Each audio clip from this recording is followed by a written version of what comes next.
Yesterday's pie did not turn out as well as I thought it would. You see this edge looks great. This edge does not. My single crust pie crust recipe has a little bit too much butter in it for a double crust pie. It is still delicious. Oh, you can see that it's nice and flaky still. The top of the crust is great. The bottom is a little stodgy. And of course, the overflow situation. So what I'm thinking is between all that butter down there and all the butter that was in the baking sheet and this overflow is that I think I have too much butter in my crust for a double crust pie. Basically what I'm gonna do is I'm gonna take out 2 tablespoons per batch. So we're gonna double the batch for a double crust pie. So instead of having 20 tablespoons of butter, we're gonna do 16 tablespoons of butter because that's 2 tablespoons per batch, if that makes sense. So my original recipe uses 10 tablespoons of butter. So I'm just gonna take that down to 8. I don't know if that makes sense. So what I'm going to try is 16 tablespoons, 2 sticks of butter, and then 2.5 cups flour, which will be about 300 grams of flour. So we're gonna test that. I'll keep you guys updated. I'll bring you along on the process. I will say, if you're just using the regular recipe, just put your pie on a baking sheet and then you won't be worried about getting the grease fire. But look at how crispy it is. I love the smell of butter.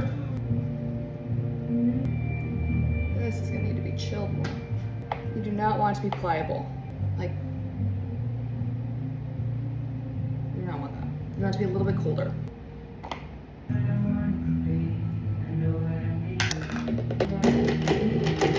gonna start with like 3/4 of the butter, pulse that in, and then I will add the rest.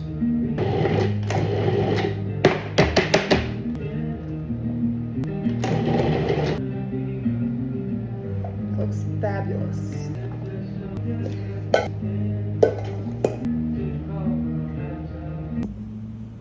So we're gonna need probably about 6 tablespoons of water, but I'll start with 4. So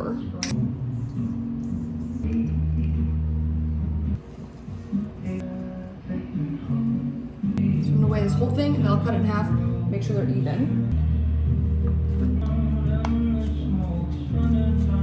I forgot to show rolling the pie crust out, but it's nothing special.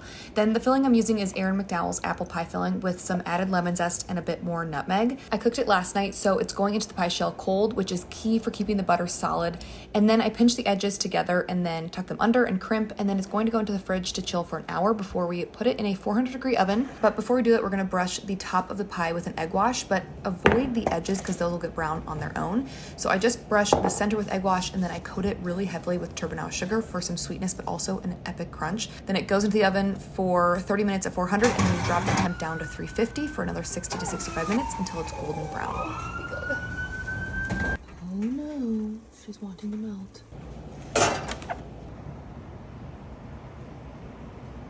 Okay, so it came out, it's cooled for a little bit.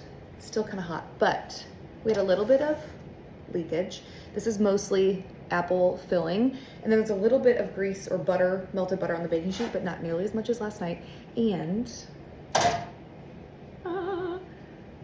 nice and cooked through on the bottom, you can see that. So it works, but you just have to decrease the butter.